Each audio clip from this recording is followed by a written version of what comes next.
So far, when referring to the model accuracy, we meant the train accuracy. At this stage, our train accuracy is around 77%. And that's great news. Well, kind of. It doesn't really mean much. Our algorithm has seen this train data many times, in fact, thousands of times during the training process, so it has learned to model it quite well.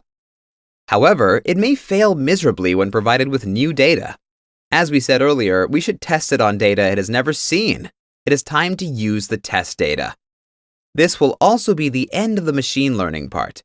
That's because testing is done only once and at the very end of the machine learning process. Why is that?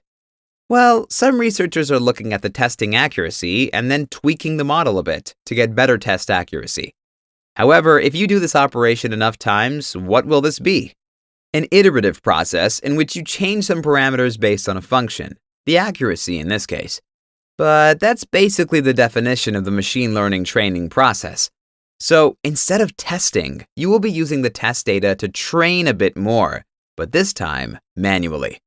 This makes the test data set useless because you are not really testing. The takeaway is that once we test, we are not conceptually allowed to touch the model anymore. All right, let's finally test it. The first task on our hands is to find the accuracy in the same manner as before. Reg.score. But this time, the inputs are X-test while the target's Y-test. What we get is a different number, around 74%. So, based on data that the model has never seen before, we can say that in 74% of the cases, the model will predict if a person is going to be excessively absent. The test accuracy is always less than the train accuracy by definition. If we get a higher number, then we either got lucky or made a mistake. Often, it is dramatically lower than the train accuracy, something like 10% or even 20% lower. This would mean that our model overfitted. It learned the train data very well, but is prone to fail in real life. With our small percentage difference between the train and test accuracy, we are in neither case, so let's focus on the present. Apart from the accuracy, we can get the outputs themselves using the predict method. But we already know this easy way. I want to show you another one, which will prove much more useful for our analysis. Instead of 0 and 1, we can get the probability of an output being 0 or 1. There is an sklearn method called predictproba. So, let predictedproba be equal to reg.predictproba of X-test. What we get is a 140 by 2 array. There are 140 test observations and 2 columns. The first column shows the probability our model assigned to the observation being 0, and the second, the probability the model assigned to the observation being 1.